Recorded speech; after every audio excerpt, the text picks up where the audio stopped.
Fala, galera do quinto ano, bem-vindos à nossa quarta aula de estudos paraenses.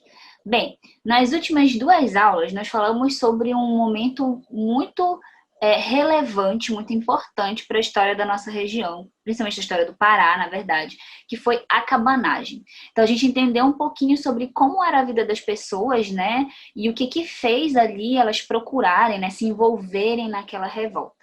Tá? Tanto pessoas pobres, que eram a sua maioria, mas a gente também viu que tinham pessoas ali que tinham dinheiro, né? Pessoas até bem estabilizadas em questão financeira, mas que tinham questões políticas mal resolvidas e também resolveram aderir ao movimento, certo?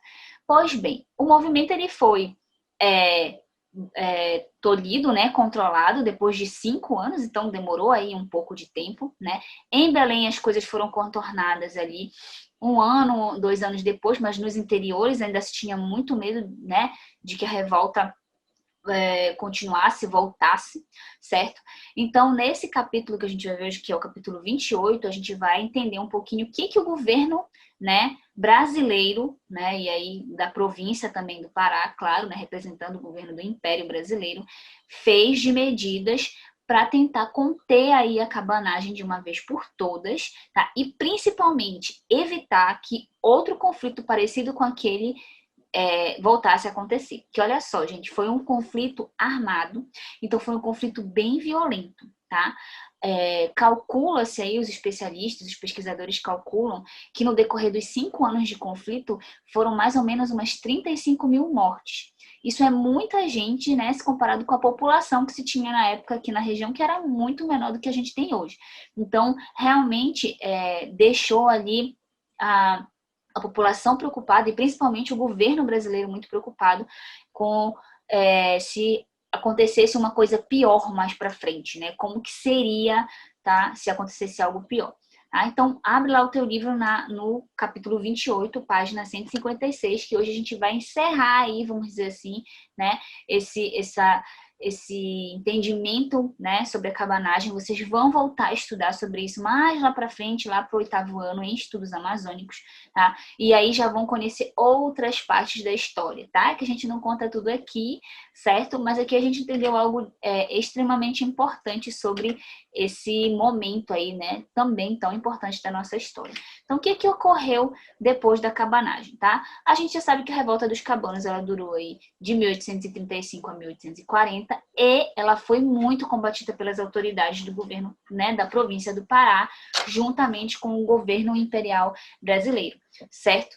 Mesmo assim, né, mesmo com a revolta, mesmo com tudo que ocorreu, tá? A vida no interior do Pará e em Belém, né, apesar de ser a capital da província, era uma vida difícil, tá? Então tinha ali toda a dificuldade que um conflito armado pode trazer, certo? Depois dessa revolta, né, teve ali muitos cabanos que foram presos ou mortos.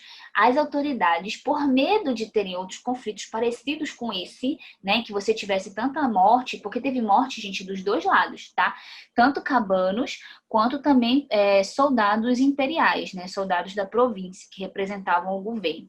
Então isso era realmente algo que preocupava, né? Porque os cabanos não tinham medo de ir para cima, mesmo que eles não tivessem, né, o mesmo aparato de armas, por exemplo, que as pessoas, né, os soldados das tropas imperiais, mas eles sabiam bem se defender, né? Fora que você tinha ali uma elite, né, rica, que bancava também, né? Claro que tinha os seus próprios interesses, a gente já viu isso, mas que também bancava, né, a luta ali armada desses cabanos. Então você tinha a morte de ambos os lados, tá? E aí, por medo de tudo isso acontecer de novo, né, de todas essas mortes e esse enfrentamento nas ruas literalmente ocorrer, tá? O governo ele vai criar regras para as pessoas que viviam aqui na capital e mesmo no interior, tá? Então, no Pará do tempo da cabanagem, o conflito ele era tão intenso, né, nesse período aí de 5 anos, que o presidente da província, né, que não foi, nesse caso não era mais um presidente cabano, né, chegou a ter presidentes cabanos, 3 presidentes cabanos,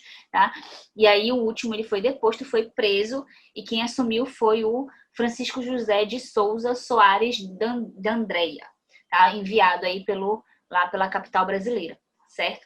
E ele mencionou, né, num discurso à Câmara dos Deputados do Pará, em 1838, então ainda está bem ali no meio, né, do que se considera o conflito, que ele considerava que a província do Pará vivia um estado de guerra, né?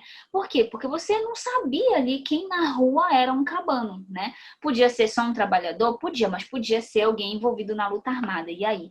Então era um clima muito pesado, muito de desconfiança, assim, de muito medo mesmo das pessoas até transitarem na rua, né?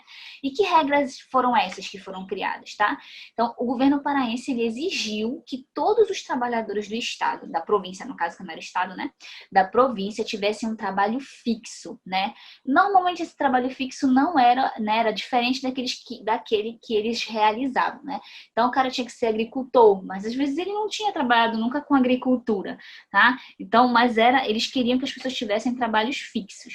Então, você tinha aí o governo interferindo diretamente na vida das pessoas, tá? Dizendo para elas, por exemplo, onde que elas tinham que trabalhar, tá? E que elas tinham que trabalhar, porque se tivesse alguém, né, pegasse alguém ali fazendo nada na rua, dava problema, tá?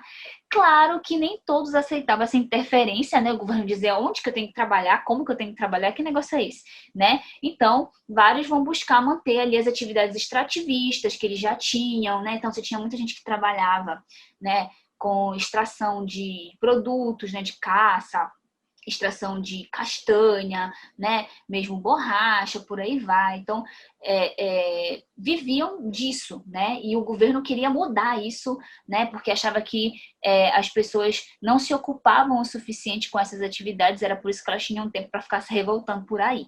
Tá? Mas tinha muita gente que não concordava com isso não, certo? Outra regra que foi criada, né, é que o policiamento na cidade de Belém, que era a capital da província, né, se tornou assim muito grande. Você tinha polícia por tudo quanto era lado, tá? E o governo ele proibia o ajuntamento de escravos. Lembra? Os escravos também participaram da cabanagem.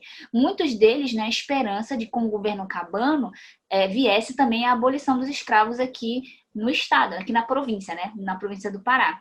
Então, teve muito envolvimento de escravos que fugiam dos seus senhores, fugiam dos seus donos, né, para poder se envolver no conflito armado, também lutando ali em busca da sua liberdade. Então, para tentar evitar também que, né, outros escravos se juntassem a causa, né, e convencessem outras pessoas também, era proibido que tivesse qualquer tipo de reunião de escravos na rua. Podia ser uma conversa sobre qualquer coisa aleatória, sei lá, olha, o tempo tá chuvoso, tem ali 3, 4 escravos falando sobre o tempo que tá chuvoso. Se um policial visse, ele podia chegar lá sentando, né, batendo e espalhando, mandando ir embora, porque não podia. Nunca se sabia, né, se aquelas pessoas estavam simplesmente comentando sobre o tempo ou arrumando, né, se organizando em outra revolta. Por quê? Porque a revolta da cabanagem, ela foi organizada assim, através de reuniões informais.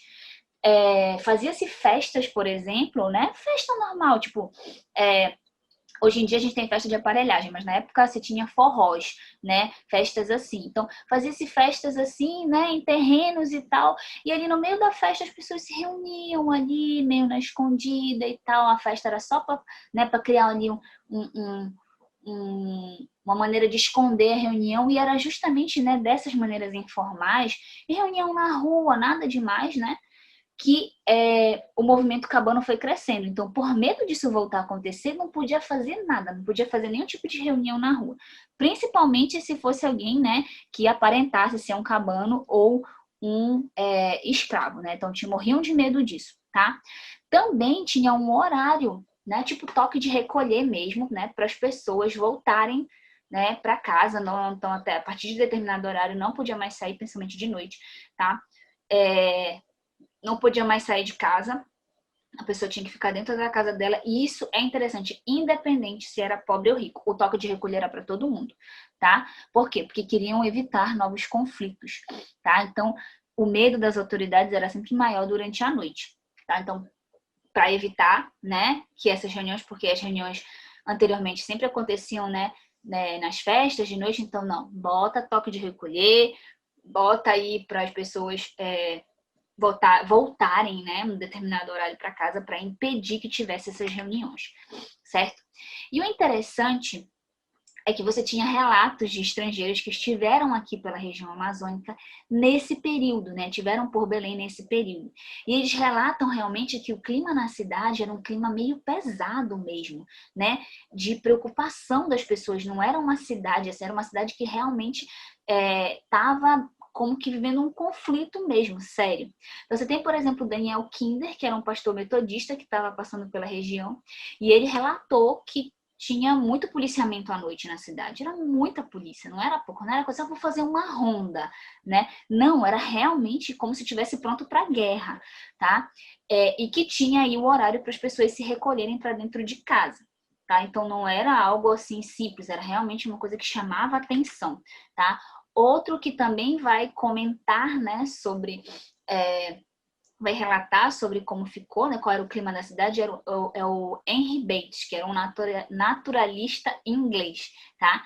Ele comenta, né, ele relata que mesmo 12 anos depois que o conflito tinha terminado, tá? A cidade já era mais calma, né? Você já não tinha, né, nenhuma coisa de conflito, mas ainda assim as pessoas tinham medo, né, de que tudo aquilo voltasse de novo, né?